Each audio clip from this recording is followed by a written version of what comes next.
cuerpo inmortal para reinar con Cristo cuando Él venga a restaurar o a regenerar todas las cosas en la tierra. Vamos a reinar con Cristo en una tierra nueva, con un cielo nuevo. ¡Aleluya!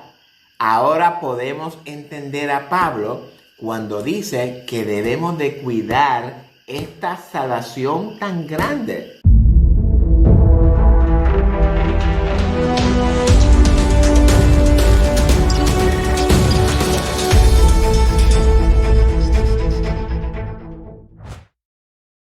Hola, buen día, buenas tardes, buenas noches. Bienvenido al Despertar Bíblico de hoy. Soy Víctor Cáceres, tu hermano en Cristo. Un saludo desde la isla de Puerto Rico para toda esa hermosa audiencia que el Señor tiene en toda Hispanoamérica. Hoy iniciaremos nuestra nueva serie titulada El perdón de nuestros pecados y la salvación, capítulo 1. Y hoy hablaremos acerca del perdón de pecados y de nuestra salvación. Y aunque no voy a profundizar en el tema, solo quiero crearles una buena conciencia de nuestra salvación. A mediado en el que vayamos desarrollando el estudio, empezaremos a ahondar poco a poco hasta que logremos llegar hasta las profundidades de la Biblia, se lo garantizo. Hoy vamos a hablar de la salvación en el huerto de Edén. En el próximo capítulo hablaremos de cómo Dios nos ha mostrado la salvación usando como sombra, tipo, figura a la nación de Israel, en particular a la ciudad de Jerusalén en el Antiguo Testamento. Les voy a pedir que si empiezan a ver este estudio, mis queridos hermanos y amigos, por favor, termínelo. No lo deje a la mitad.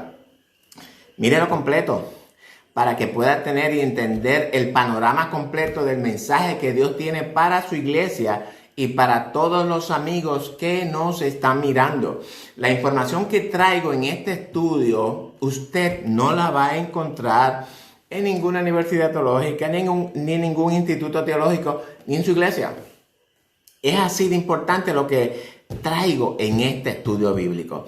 En el estudio que acaba de salir al aire, identificando las dos bestias de Apocalipsis, expliqué claramente a quienes simbolizan estas dos bestias. Le voy a invitar a ver este estudio que está en Facebook, en nuestro canal de YouTube. Suscríbase. Yo no sé cómo usted no se ha suscrito a nuestro canal. Presione la campanita para que usted se mantenga informado de todos los estudios que nosotros sacamos. 1, 2, a veces hasta 3. También lo puede ver en nuestro sitio web www.bibliaestudiotv.org, como aparece en la pantalla, donde encontrará todos nuestros videos, libros de recursos para estudios en PDF. Si usted es un maestro, búsquelo. No quiero ocupar más tiempo, pues vamos a pedirle al Señor que nos dirija. Y comenzamos. Padre, te damos gracias por tu amor y por tu misericordia y por esta nueva oportunidad que tú me permites dirigirme a tu pueblo, Señor, con este estudio bíblico acerca del perdón de pecados y de nuestra salvación. Te ruego, Dios, que tú hoy nos tomes de la mano, que hoy tú, mi Dios, nos guíe a través de tu palabra, que tú nos reveles las verdades ocultas que hay en ella. Tu pueblo la necesita. Estamos viviendo en el último tiempo de la iglesia. Estamos viviendo en tiempos muy difíciles, Padre amado. Y es cuando más tu iglesia necesita conocerte. Es más cuando tu iglesia necesita saber qué es la salvación, qué es el perdón de pecados, Señor. Y los amigos también que nos miran. Padre, te doy gracias por ellos. Bendícelos, dale la sabiduría, el entendimiento, el discernimiento que tu pueblo necesita para que puedan entender este mensaje y que puedan integrarlo en el corazón de cada uno de ellos, Señor. Bueno, mis amigos, y antes de pasar a la próxima parte, yo no sé si nos hemos dado cuenta que estamos en los tiempos del fin. Y le voy a pedir, por favor, que nos preparemos. Prediquemos la palabra, el evangelio de salvación. Ese es el mandato que Cristo nos envió. Predicar el evangelio del reino. Yo exhorto a todos los amigos evangelistas, los hermanos evangelistas, los predicadores. Salgamos a predicar la palabra, mis queridos hermanos. Cristo viene, Cristo viene, Cristo viene. Esto no es chiste, esto no es relajo, esto no es broma. Cristo viene ya, es inminente la venida del Señor. Así que en el transcurso de estos estudios vamos a enfatizar en la segunda venida de Cristo, establecer su reino aquí a la tierra. Es importante que todo este mensaje debe de llegar a toda la audiencia. Bueno, no le voy a quitar más tiempo. Adelante con el estudio.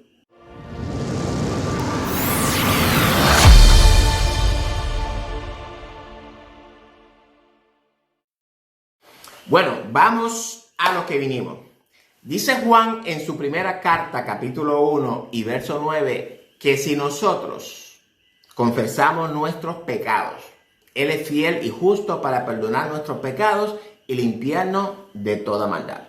Dice Juan que es necesario que nosotros confesemos nuestros pecados. Es decir, que hay un arrepentimiento en nosotros, confesamos nuestros pecados a Dios, ¿verdad? Es el único que puede perdonar nuestros pecados. Y dice Juan que Jesucristo es fiel y justo para perdonarlos. Ahora me asalta una pregunta. ¿Qué es el perdón? Cuando hablamos de perdón, mis queridos hermanos, significa que Dios nos libera de nuestra culpa o separa el pecado de nuestra persona. Pero, ¿cómo Dios puede separar el pecado de nosotros? Y esta es una muy interesante y buena pregunta. Jóvenes, todo pecado tiene como consecuencia un castigo. Eso es claro. Por tanto, todos los seres humanos estamos destinados a un castigo. Ahora bien, de la única manera que Dios puede castigar el pecado sin castigarnos a nosotros es separándolo de nosotros. Y esa separación solamente se efectúa por medio del perdón de nuestros pecados. Cuando nos arrepentimos, la sangre de Cristo nos limpia de todos nuestros pecados. Ahora bien, el pecado es quitado de nosotros y es castigado con el fuego de Dios hasta terminarlo para siempre. Y esta es la importancia del perdón de nuestros pecados, mis queridos hermanos y amigos. Dice el apóstol Pablo en la carta a los Romanos 3:23 que todos los seres humanos hemos pecado. Por tanto, estamos destituidos de la gloria de Dios, que no es otra cosa, mi hermano, que el fuego consumidor. También le conoce como las llamas eternas o de la presencia de Dios, según nos dice Isaías 33:14. Y un buen resumen, voy a explicar la razón por qué Pablo trae esta verdad de que todos los seres humanos somos pecadores. Vamos a comenzar con el libro de Génesis, conocido como el libro de todos los principios. En este libro narra la creación del primer ser humano, o del primer hombre y la primera mujer, para que lo podamos entender. Dios, antes de crear al ser humano, preparó un lugar, una morada, para que ellos habiten en la presencia de Él. Este lugar o morada es conocida como el paraíso, como le llaman mucho, lugar donde fluye leche y miel para identificarlo de una manera, ya que ese lugar poseía todo lo que ellos necesitaban en la vida para vivirla feliz y plena y abundantemente. Dios le dice a este matrimonio, jóvenes, que puede comer de todos los árboles frutales que habitan en el huerto del paraíso, inclusive el árbol de la vida, que era, ¿verdad?, el que los mantenía viviendo por muchos años. Sin embargo, Dios le prohibió comer de otro árbol que también estaba en el medio del huerto, el cual era el árbol del conocimiento del bien y del mal. Y Dios le dice que el día que él coma de ese árbol, ese día ciertamente moriría. Pero Satanás, no sabemos de dónde llegó al huerto, pero llegó y usó una serpiente para hablar con Eva. ¿Dónde se encontraba Adán en ese momento? Bueno, quién sabe, lo más probable comiendo jugo por ahí. Bueno, usted sabe cómo es esto. Satanás usó la serpiente porque él no puede dirigirse al ser humano sin usar un medio, un instrumento. Y como la serpiente era un animal supuestamente muy hermoso, aunque para mí todas las serpientes son horribles, todas. Pero él usó la serpiente para entablar una conversación con Eva. Y por medio de la serpiente, un animal muy astuto, dice la Biblia, Satanás le dice a la mujer que lo que Dios había dicho que el día que comieran de ese árbol, ese día morirían, no era cierto. Es decir, que vemos aquí el espíritu del anticristo en persona, contradice los mandamientos de Dios. Ya comenzamos a ver el plan del enemigo. ¿Y usted qué cree que hizo la mujer? Se dejó engañar de la serpiente. Obedeció a la voz de la serpiente y desobedeció el mandamiento de Dios. Ojo. Y no tanto que desobedeció, sino que también llevó unos frutitos a Adán también para que él los probara y viera qué rico eran. Y Adán, que se supone que era la cabeza del hogar, escuchó la voz de la mujer. Desobedeció los mandamientos de Dios, los que Dios le había dado que guardara. Al Adán comer ese fruto, mis queridos hermanos, empezaron los problemas en sus vidas. Simplemente por no obedecer el mandamiento de Dios. Eso es traer fuego extraño al altar de Dios. Eso, para cuando escuchamos voces extrañas, decirle, no, yo oigo la voz de Dios.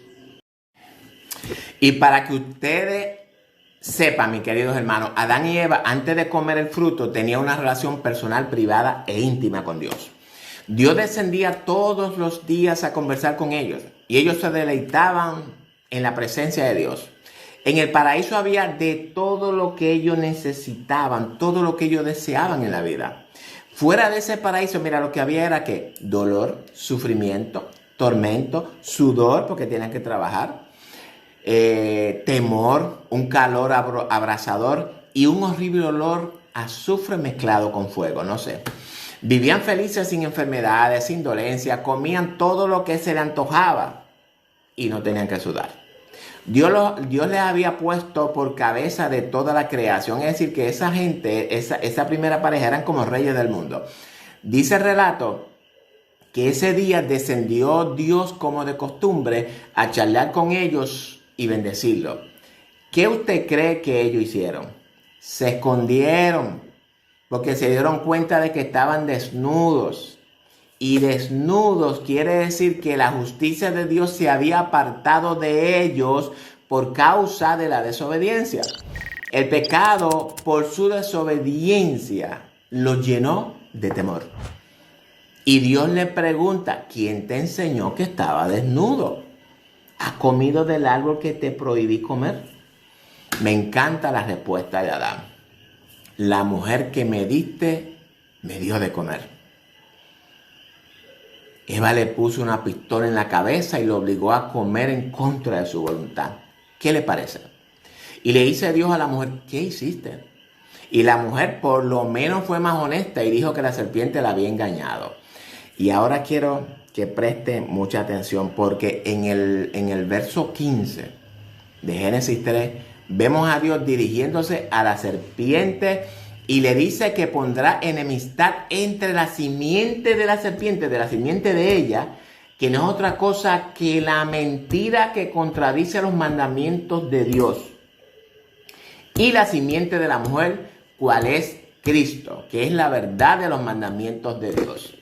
Aquí Dios nos revela prefigurativamente la batalla entre Cristo y el anticristo, entre la verdad y la mentira, entre lo sano y lo profano, entre el reino de luz y el reino de las tinieblas. Cristo le va a aplastar la cabeza a la serpiente o a la simiente de la serpiente, y eso va a ocurrir el día de su segunda venida aquí a la tierra.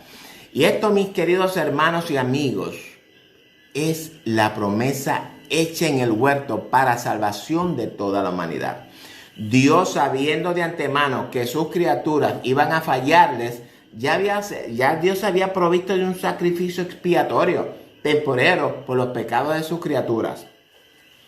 Las consecuencias de este pecado del primer matrimonio fueron patentes inmediatamente. Fueron expulsados de ese lugar hermoso donde tenían todo a su disposición. Ese lugar hermoso donde tenían intimidad con Dios. Y lo más terrible, que perdieron la corona. Ya no son reyes de la tierra. Y otro problema aún más grande, que ya no tienen acceso al árbol de la vida, es decir, que ahora van camino a la muerte. Ahora bien, ¿quién dijo la verdad? ¿Dios o Satanás? Mire, la única verdad sale de la boca de Dios. Satanás vino a robar, a mentir y a destruir. Es decir, que al hombre salir de la presencia de Dios, primeramente muere espiritualmente. Es decir, que ya el hombre no puede volver a tener comunión con su creador, una relación íntima. Y segundo, va camino al deterioro del cuerpo por haberse quitado el árbol de la vida. El hombre va camino al sepulcro y va a morir para nunca más tener vida. Pero tranquilo, recuerde lo que Dios le dijo a la serpiente, que Cristo iba a aplastarle la cabeza.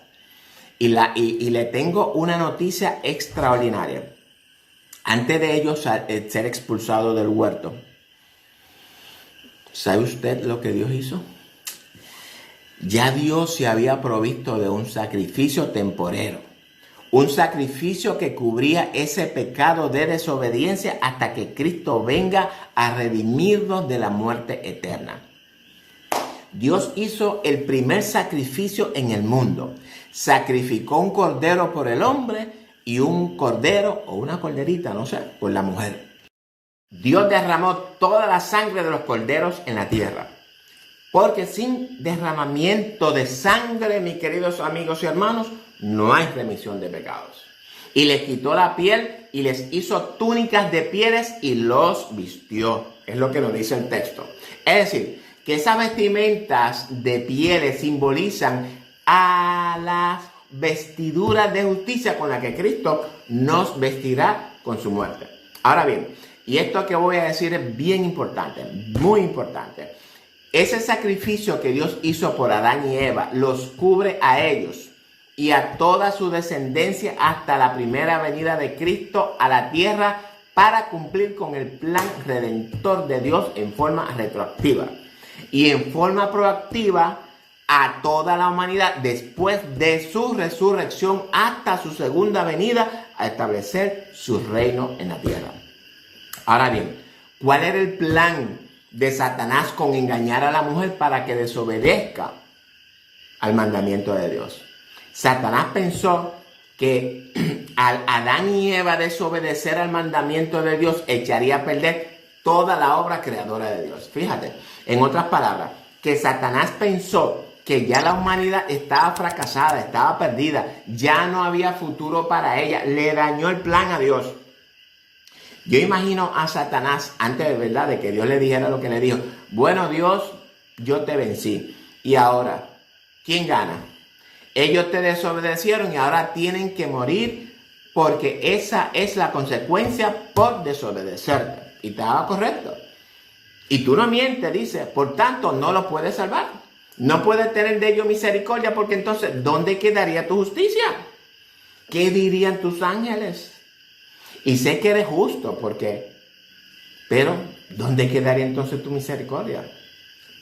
Pero cuando Dios le dijo que Cristo le iba a aplastar la cabeza, me imagino que decayó su semblante a tierra.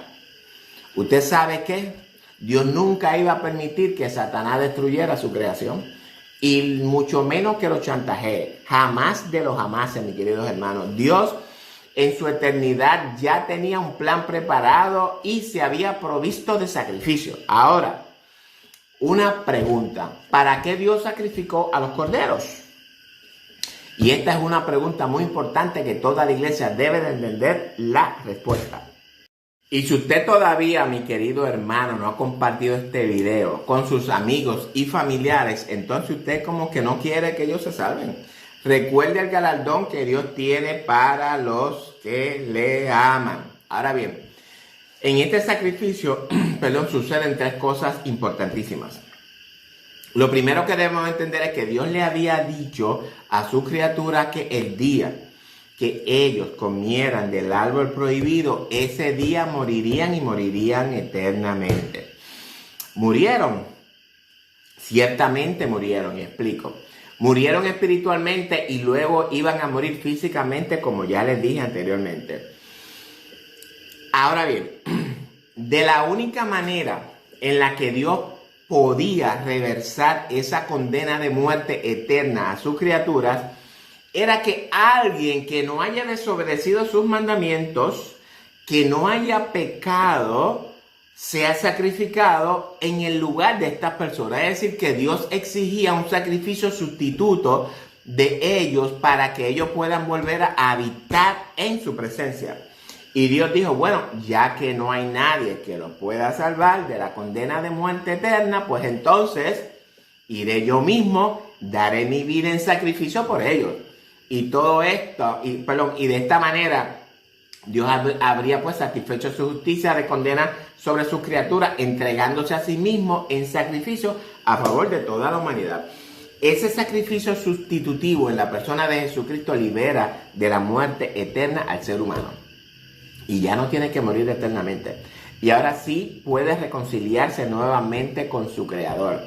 Y usted sabe qué pasaría, mis queridos amigos y hermanos, que si Dios no sale al rescate de nosotros, entonces Satanás se hubiera salido con la de él. Las estrategias de Satanás por derrocar a Dios de su santuario lo llevaron a jugársela de todas. En el mismo huerto Satanás fue vencido. Satanás sabía que ellos eran únicos en el mundo. Es por esta razón que los tienta antes de que procreen familia. Satanás pensó que si ellos fallan, entonces Satanás terminaría con la creación de Dios. Pero Satanás no contaba con lo que Dios le dijo, que la simiente de esa misma mujer, a quien él engañó, iba a traer al mundo un hombre sin pecado, la simiente de Dios, el cual sí podría salvar a toda la humanidad de la muerte eterna. En otras palabras, mis queridos hermanos, Satanás fue destruido en el mismo comienzo. Ya con el sacrificio que Dios hizo, Satanás fue vencido. 3 cosas sucedieron con ese sacrificio temporero, que viene, ¿verdad?, a ser un sacrificio sustituto o sombra del sacrificio verdadero por la persona de Jesucristo. Surge redención. ¿Qué es redención?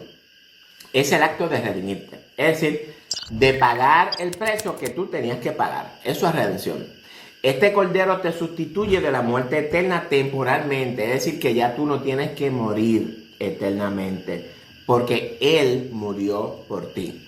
Ahora puedes resucitar y vivir delante de Dios.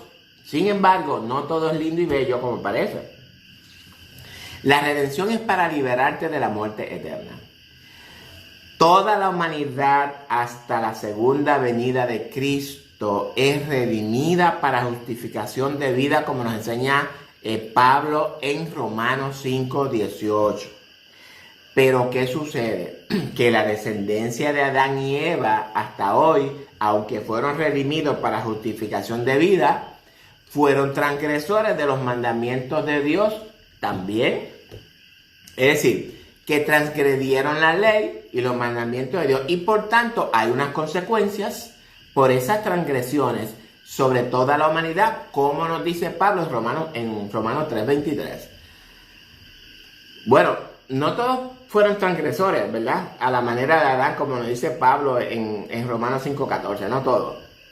Es decir, que aunque ya toda la humanidad es redimida, todos van a resucitar para justificación de vida.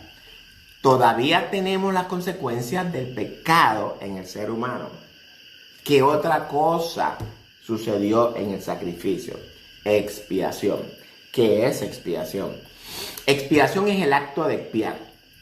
Es decir, es la acción de separar el pecado del corazón de una persona, nazca de nuevo, se ha hecho una nueva persona a la imagen de aquel que expió sus pecados, es decir, una persona a la imagen de Cristo. Eso es expiar los pecados.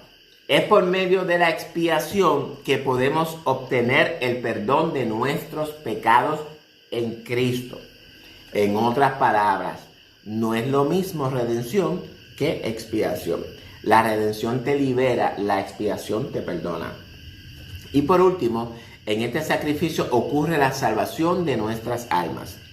¿Qué es la salvación? Bueno, para que ocurra la salvación en el ser humano, primero debe de ocurrir la redención y la expiación. Y por último, como consecuencia de estas dos acciones, obtenemos el regalo o el don de la salvación. Entonces, ¿qué es la salvación? Antes de continuar, quiero recordarles que estamos en el sacrificio temporero hecho por Dios en el huerto, ¿ok? No hemos pasado todavía al real. Sin perder la perspectiva de que la Biblia está dividida en 4 tiempos. El tiempo antediluviano, el tiempo postdiluviano, el tiempo de los gentiles y el tiempo eterno. Y más adelante vamos a ir sobre estos 4 tiempos de la vida humana.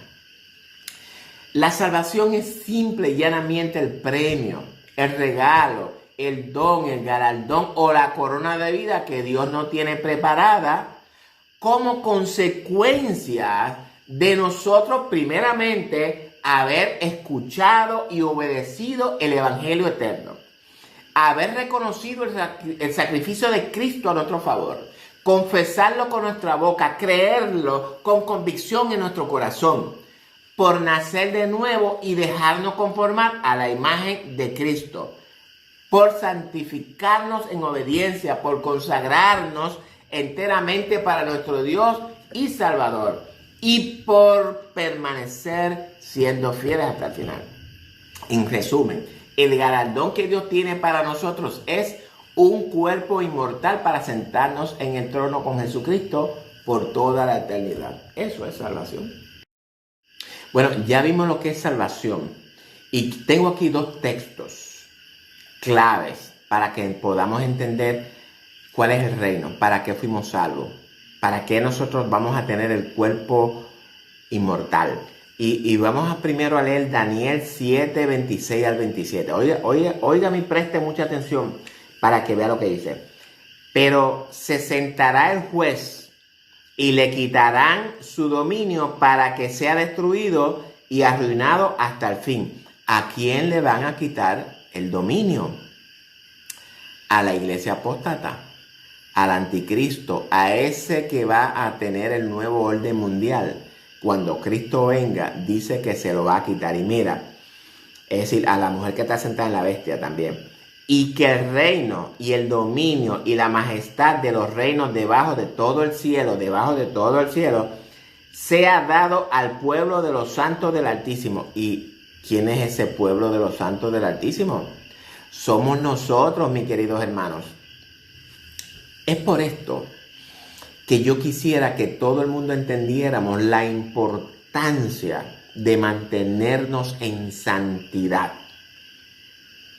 en consagración, apartarnos del mundo, pero completamente, que el mundo esté crucificado para nosotros y nosotros para el mundo, como lo dice Pablo, cuyo reino es reino eterno y todos los dominios le servirán y obedecerán. Es decir, que Dios no tiene un reino y ese va a ser el galardón, ese, como ya le dije anteriormente, ese es el regalo, ese es el don que Dios no tiene. Y mire lo otro, y entonces voy a traerle estos 2 textos nada más. Hay muchos textos que lo certifican, pero estos son los que yo conseguí como más acorde. Mateo 19, 28 al 29.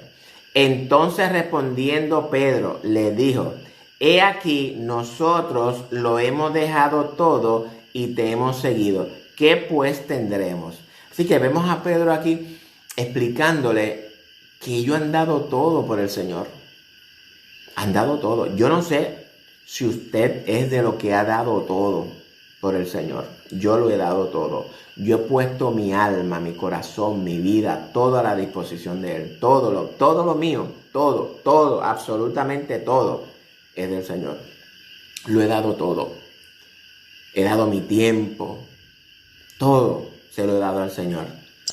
Dice, ¿qué pues tendremos? Es decir, Pedro le pregunta, a cambio de eso, de ese sacrificio, muchos han dado hasta la vida y yo estoy dispuesto a dar la vida. Yo no sé si usted está dispuesto a dar la vida. Yo estoy dispuesto a dar la vida por el Evangelio, por Jesucristo. Y van a venir momentos difíciles donde usted va a tener que escoger y decidir o qué tú vas a hacer. O adoras a Dios o adoras a la bestia. Yo sé que hay muchos que no creen esto, pero sí, la Biblia es bien clara en específica. Y mira la respuesta de Jesús. Jesús le dijo, de cierto os digo que en la regeneración, cuando Él venga, cuando el Hijo del Hombre se siente en el trono de su gloria, y ese trono de su gloria va a ser aquí en la tierra. Va a ser aquí en la tierra. Mire lo que Dios nos promete. Vosotros que me habéis seguido, yo no sé si usted sigue a Jesucristo. Esos que han dado todo, que lo hemos seguido, también os sentaréis sobre 12 tronos para juzgar a las 12 tribus de Israel. ¿De qué habla aquí? Habla de un reino. Ahora, hay dos palabritas aquí que necesitan ser interpretadas. 12 tronos para juzgar a las 12 tribus de Israel. Bueno, si usted sigue mis estudios, ya usted debe de entender con claridad que este texto no debemos de explicarlo, porque ya ustedes saben quiénes son la tribu de Israel. Ya ustedes deben de saber quién es Jerusalén, quién es Judá, simbólicamente, o bueno, la sombra. ¿De quién es Judá sombra? ¿De quién es Israel sombra al día de hoy? Se lo voy a adelantar. Las 12 tribus de Israel son sombras del mundo de hoy. Pero esto es una teología muy profunda, la cual yo voy a comenzar a trabajar con esto. Una teología, pero extremadamente profunda, porque yo sé que el mundo, la iglesia, nos han enseñado que nosotros solamente somos los que nos vamos a salvar. Es decir, que nosotros solamente somos los que vamos a reinar con Cristo. La Biblia no enseña eso, mis queridos hermanos. Estamos engañando a la iglesia, estamos engañando al pueblo, estamos mintiéndole, estamos predicándole otro evangelio, no el evangelio del reino. La Biblia es bien clara y si usted no lo quiere mirar, pues este texto usted lo ha votado. Usted también ha votado el texto de Daniel 7. Lo hemos votado porque no los hemos entendido. Pero ya estamos en el tiempo de abrir la profecía de Daniel. Así que, pero bueno, vamos a continuar entonces con el estudio. Y con esto vamos a concluir. Ya hemos definido lo que es la salvación del alma. Cuerpo inmortal para reinar con Cristo cuando Él venga a restaurar o a regenerar todas las cosas en la tierra. Vamos a reinar con Cristo en una tierra nueva, con un cielo nuevo. ¡Aleluya! Ahora podemos entender a Pablo cuando dice que debemos de cuidar esta salvación tan grande. Querido amigo y amiga, ya has aprendido lo que es la salvación de tu alma. Te toca a ti ser obediente al mensaje del Evangelio, reconocer el sacrificio de Cristo a tu favor, confesarlo con tu boca, creerlo en tu corazón y serás salvo. Pero es tu decisión. Dios hoy pone delante de ti la vida y la muerte, la bendición y la maldición. Dice, escoge pues la vida para que vivas tú y tu descendencia. Ya hemos definido qué es la salvación del alma y espero en el Señor que haya sido un estudio de edificación para su vida, para su crecimiento espiritual. Yo les ruego que mediten una y otra vez en este estudio sobre el perdón y la salvación del alma. Es importante entender para qué Cristo nos salvó y para qué te puede salvar a ti, querido amigo. En el próximo capítulo hablaremos de cómo Dios nos ha mostrado la salvación usando como sombra, tipo figura, a la nación de Israel, en particular a Jerusalén en el Antiguo Testamento. Y por última vez, comparte este estudio con sus amigos, con sus familiares, conviértase en un colaborador de la obra de Jesucristo. Mire, mis hermanos y amigos, estamos en momentos difíciles, estamos en momentos finales de la historia. Predicar el Evangelio del Reino debe de ser nuestra prioridad. Las iglesias, los templos, las congregaciones ya deben de comenzar a preparar una agenda de trabajo nueva. Vamos a sacar todas esas actividades de la iglesia, todos esos eventos que no nos llevan a ninguna parte. El mensaje de este último tiempo es el reino, el evangelio del reino. Ya estamos en los momentos finales, ya dice la Biblia que estamos llegando. Lo que pasa es que el mundo, bueno, no el mundo, la iglesia está tan conformada a este mundo que ya no quiere reaccionar. Tantos años nosotros esperando la segunda venida de Jesucristo a nuestra vida. Y ahora que la tenemos tan y tan cerca, no le estamos prestando la atención debida. No estamos buscando las profecías. No estamos haciendo como Daniel, que buscó los libros de las profecías, porque ya su tiempo en el cautiverio estaba terminando. Jóvenes, ya nuestro tiempo en este mundo como está ahora está terminando. El mundo está programando un nuevo orden mundial. Pero nosotros tenemos el verdadero nuevo orden mundial que va a ser establecido por Jesucristo cuando Él venga. Los va a destruir a todos.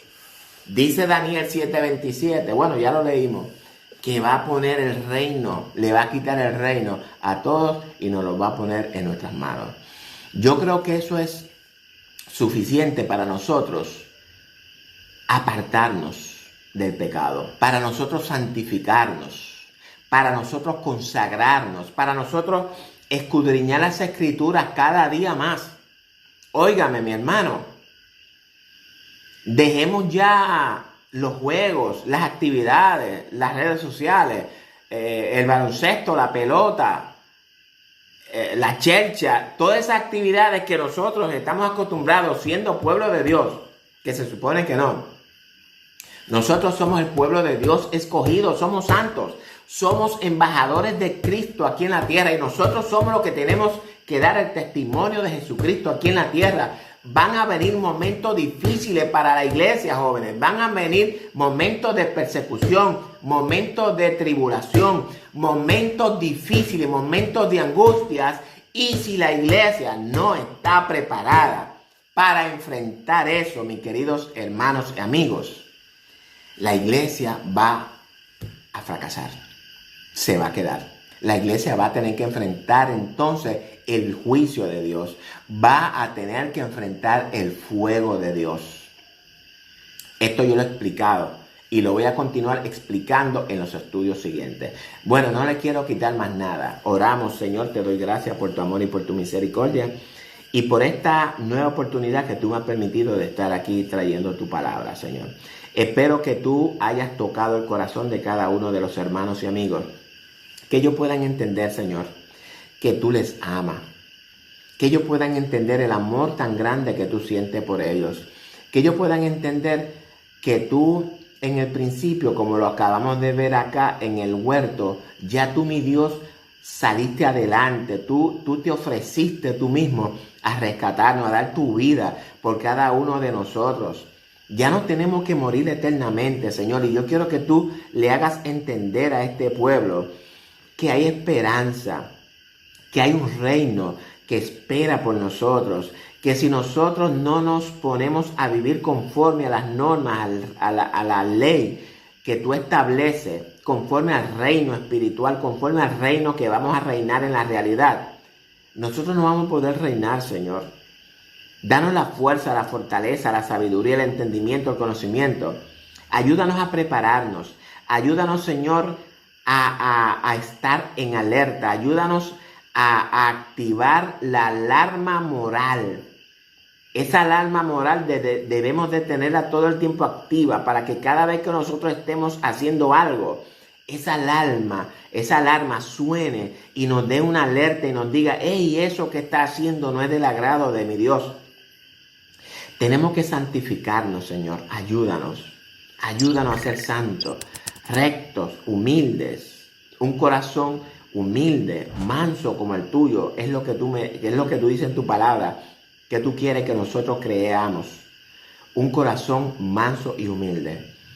Dios, te doy gracias por esta oportunidad y te ruego, Señor, que tú cada día te glorifiques más en la vida de cada uno de esta audiencia, que toda la semana sacan esta hora para compartir tu palabra, que crezcan en el conocimiento de Jesucristo. Es en el nombre de tu amado Jesús que te lo pido. Bueno, mis queridos hermanos y amigos, será hasta la próxima, si así el Señor lo permite. Recuerden, comparte este estudio con sus amigos y con sus familiares. No lo deje para luego. Gracias por estar aquí todavía, porque si usted está aquí todavía fue porque usted vio el video completo. Nada, hasta la próxima. Dios le bendiga. Se me había olvidado decirle. El próximo estudio que vamos a tener, que va a salir después de este que estamos grabando, es el estudio de los dos testigos. Los dos testigos del Apocalipsis. Búsquelo, mírelo, se va a educar, se va a edificar grandemente, al igual que yo espero que con este se haya edificado. Y vamos a tener una serie de estudios ahora que van a ser con el enfoque en la segunda venida de Jesucristo a la tierra. Bueno, ahora sí, les termino. Dios me lo bendiga a todos.